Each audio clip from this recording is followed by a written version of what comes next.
पहला क्वेश्चन है, मृदा में जल तनाव मापने के लिए किए जाने वाले यंत्र को क्या कहा जाता है? जल के तनाव को मापने के लिए जो यंत्र प्रयोग में लाया जाता है उस यंत्र को क्या कहा जाता है? उस यंत्र को प्रकाशमापी कहते हैं, उत्तापमापी, शुष्काद्रतापमापी या फिर तनावमापी। तो इसका सही जवाब है ऑप्शन नंबर डी, मतलब तनावमापी जो यंत्र है वो मृदा में जल के तनाव का मापन करता है। क्वेश्चन नंबर सेकंड है कि निम्न में से किसमें संवहन होता है?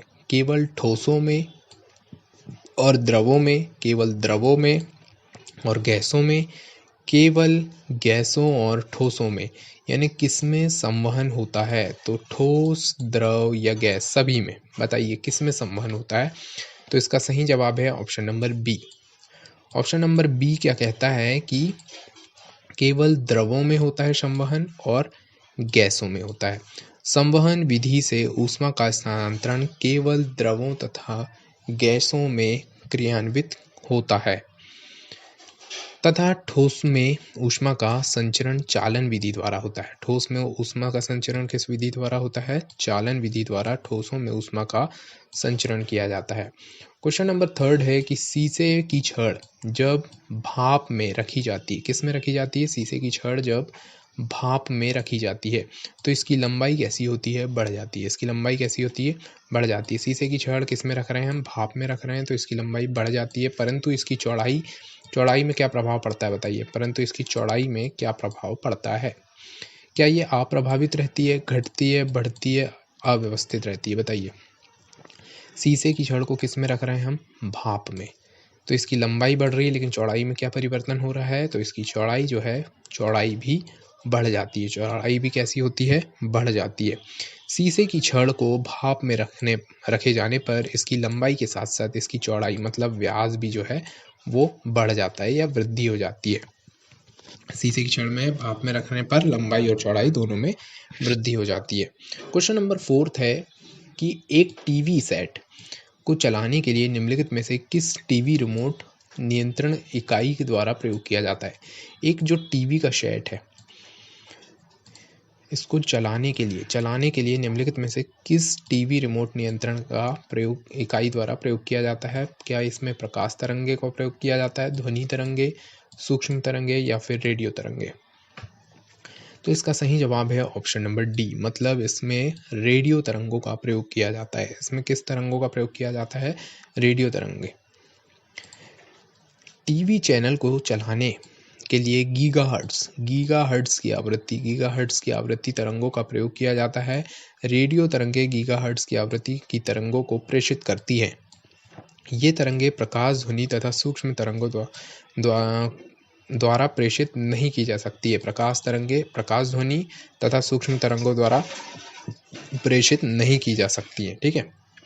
नेक्स्ट क्वेश्चन नंबर फिफ्थ क्या कहता है कि पराश्रव्य ध्वनि क्या कहता है? क्वेश्चन नंबर, पराश्रव्य तरंग की आवृत्ति कैसी होती है विशिष्ट रूप में? पराश्रव्य तरंग की आवृत्ति किस प्रकार की होती है? क्या ये 20 हर्ट्ज से ऊपर की होती है, 20,000 हर्ट्ज से ऊपर की होती है, या 20 किलो हर्ट्ज से नीचे, या 2 किलो हर्ट्ज से ऊपर? बताइए, पराश्रव्य तरंगों की ध्वनि की परास किस तरह की होती है? तो इसका सही जवाब है option number A.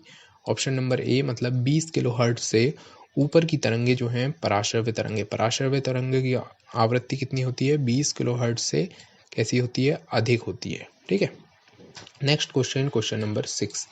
Question number 6 क्या कहता है कि एक राडार जो शत्रु के वायुयान की उपस्थिति का पता लगाता है, प्रयोग करते हैं। कौन से? शत्रु का जो वायुयान आ रहा है उसकी उपस्थिति का पता लगाती हैं। कौन सी तरंगे पता लगाती हैं? क्या ये प्रकाश तरंगे हैं, रेडियो तरंगे, ध्वनि तरंगे, कर्णातीत तरंगे? बताइए, शत्रु के वायुयान का पता लगाने वाली तरंगे कौन सी है? तो इसका सही जवाब है ऑप्शन नंबर बी, मतलब रेडियो तरंग। रेडियो तरंग जो है शत्रु के राडार का पता लगाती हैं। कौन सी तरंगे? रेडियो तरंगे। राडार एक ऐसी प्रणाली है जिसमें विद्युत चुंबकीय तरंगों, विशेषतः रेडियो तरंगों की सहायता से स्थिर एवं गतिमान दोनों प्रकार की वस्तुओं की रेंज ऊंचाई और दिशा एवं गति का मापन का पता लगाया जा सकता है। क्वेश्चन नंबर 7 है कि लाल तथा हरे रंग के मिश्रण से कौन सा रंग प्राप्त होता है। लाल कौन कौन से, एक लाल रंग और दूसरा हरे रंग। लाल और हरे रंग के मिश्रण से, लाल और हरे रंग के मिश्रण से कौन सा रंग प्राप्त होता है। हल्का नीला, पीला, श्वेत या स्लेटी। बताइए लाल तथा हरे रंग के मिश्रण से कौन सा रंग प्राप्त होता है। तो इसका सही जवाब है ऑप्शन नंबर बी, मतलब पीला रंग। लाल और हरे रंग के मिश्रण से कौन सा रंग प्राप्त होता है, तो वो है पीला रंग प्राप्त होता है। लाल तथा हरे रंग के मिश्रण से पीला रंग प्रदान करता है। पीला और नीला दो रंग और हैं जिसमें पीला और नीला रंग का मिश्रण हमेशा कौन सा रंग देता है, तो वो है हरा रंग देता है। पीला और नीला कौन सा रंग देता है, हरा रंग देता है। और लाल और हरा जो है वो पीला, लाल हरा पीला, लाल हरा पीला, पीला नीला हरा, पीला नीला हरा। ठीक है। क्वेश्चन नंबर 8 कहता है कि जब, क्वेश्चन नंबर 8 क्या कहता है, जब प्रकाश किसी किनारे या दरार से गुजरती है। जब कोई प्रकाश है वो किसी किनारे, ये किनारा हो गया या फिर ये दरार, इससे होकर गुजरता है तो वह खालिस्तान की वजह से वंचित हो जाता है। बताइए खालिस्तान की वजह से वंचित हो जाता है, वह प्रतिबिंब की वजह से, अपवर्तन की वजह, या फिर विवर्तन, या फिर पूर्ण आंतरिक परावर्तन या पूर्ण आंतरिक प्रतिबिंब। जब प्रकाश किसी किनारे, कोई किनारे से गुजर रहा है या फिर कोई दरार से गुजर रहा है, किनारे से गुजर रहा है या दरार से गुजर रहा है, तो वह किससे वंचित हो जाएगा। तो इसका सही जवाब है ऑप्शन नंबर सी, मतलब विवर्तन। विवर्तन प्रकाश विपतन की एक क्या है, क्रिया है। विवर्तन प्रकाश विपतन की एक क्रिया है जिसमें प्रकाश अपने सीधे मार्ग से थोड़ा क्या हो जाता है, विवर्तित हो जाता है। प्रकाश अपने सीधे मार्ग से कैसा हो जाता है, थोड़ा विवर्तित हो जाता है। क्वेश्चन नंबर 9, क्वेश्चन नंबर 9 क्या कहता है, समुद्र की सीपी किस कारण से सुनहरी दिखाई देती है। समुद्र की सीपी किस कारण से एक सुनहरापन दिखाई देता है। समुद्र की सीपी किस कारण से सुनहरी दिखाई देती है। ऑप्शन ए है विवर्तन, परिक्षेपण, ध्रुवण या फिर परावर्तन।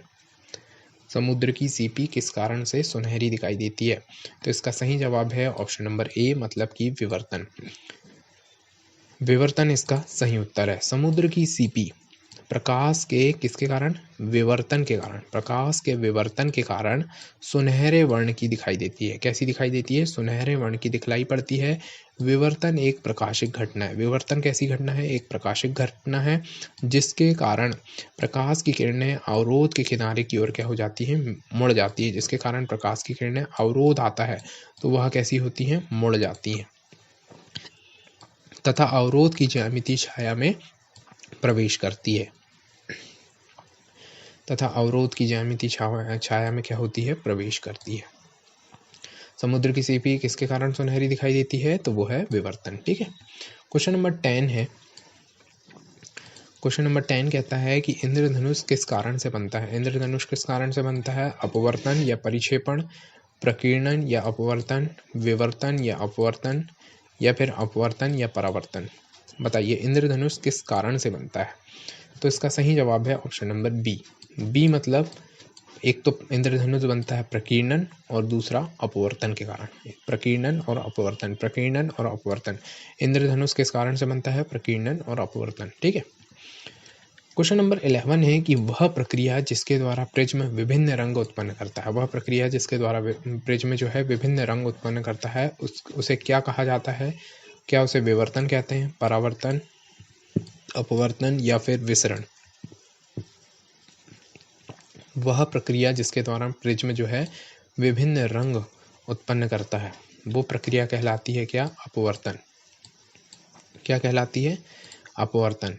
अपवर्तन की प्रक्रिया द्वारा क्या होता है, प्रिज्म विभिन्न रंग उत्पन्न करता है, अपवर्तन कहलाती है। ठीक है। वह प्रक्रिया जिसके द्वारा प्रिज्म विभिन्न रंग उत्पन्न करता है तो वो प्रक्रिया क्या कहलाती है, अपवर्तन। ठीक है। क्वेश्चन नंबर 12 है कि जब रंगीन अक्षरों, क्या कहता है, जब रंगीन अक्षरों पर समतल कांच की पट्टी में रखी जाती है। जब रंगीन अक्षरों पर समतल कांच की पट्टी रखी जाती है तो कौन सा अक्षर कम उठा हुआ दिखाई देता है। जब रंगीन अक्षर है, ये रंगीन अक्षर हैं, इस पर हम क्या कर रहे हैं, समतल कांच की पट्टी को रख दे रहे हैं। तो कौन सा अक्षर जो है, ये यहाँ पे जो कौन से अक्षर हैं वो कम उठे हुए दिखाई देंगे, तो वो हरा रंग होगा, बैंगनी या फिर लाल या फिर नीला।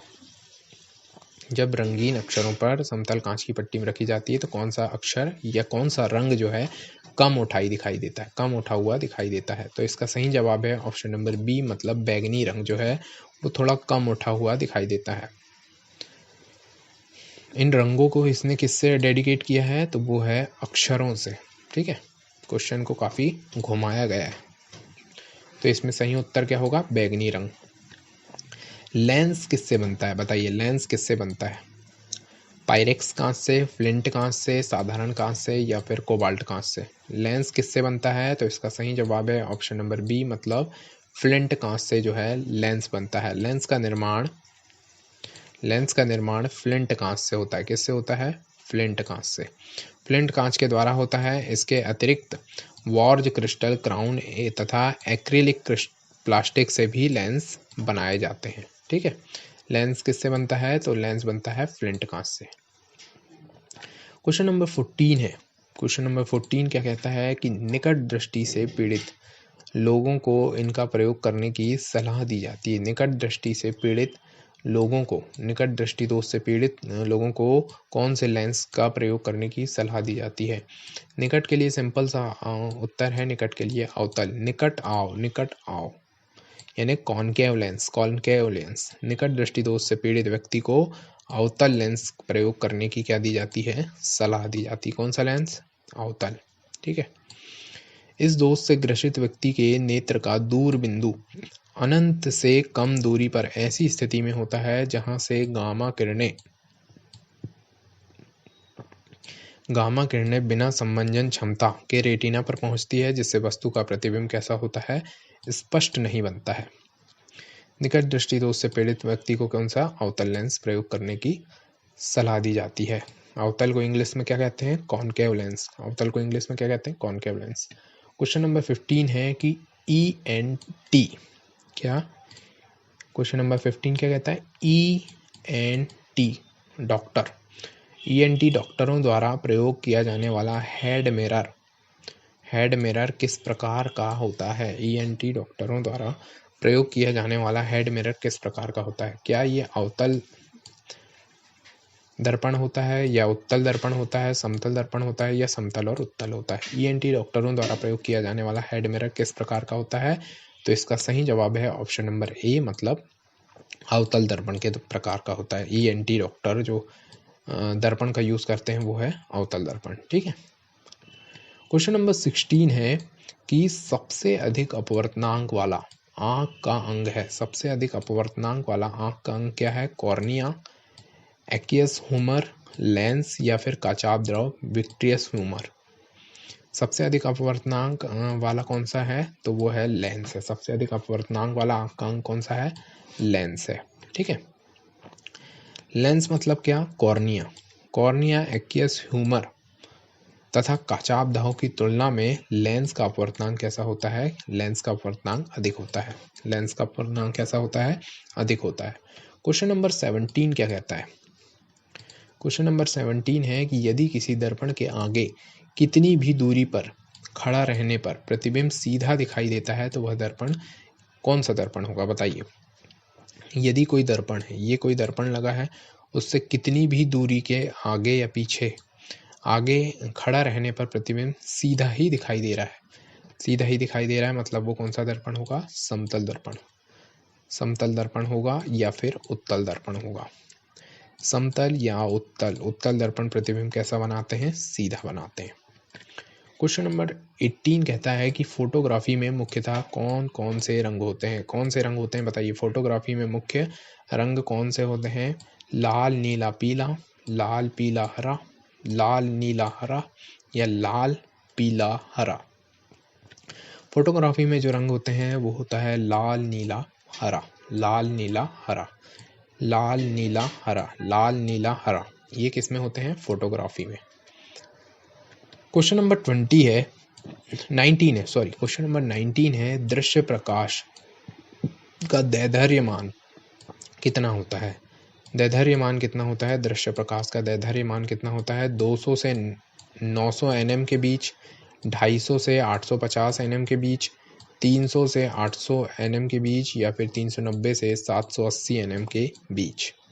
दृश्य प्रकाश का जो दैर्घ्यमान होता है, दैर्घ्यमान, तो ये होता है 390 से 780 nm के बीच, नैनोमीटर के बीच।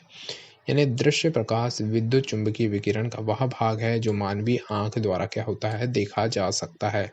एक सामान्य मानवीय आंख 300 से लेके 300 750 तरंग दैर्घ्य के बीच विद्युत चुंबकीय विकिरण को स्पष्ट रूप से कैसे करती है? देख सकती है। क्वेश्चन नंबर 20 है कि निम्न में से किस रंग का सबसे लंबा तरंग दैर्घ्य है? बताइए, किस रंग का सबसे लंबा तरंग दैर्घ्य है? क्या वो हरा रंग है, पीला, नीला या फिर लाल? कौन से रंग का सबसे लंबा तरंग दैर्घ्य है? तो इसका सही जवाब है ऑप्शन नंबर डी, मतलब लाल।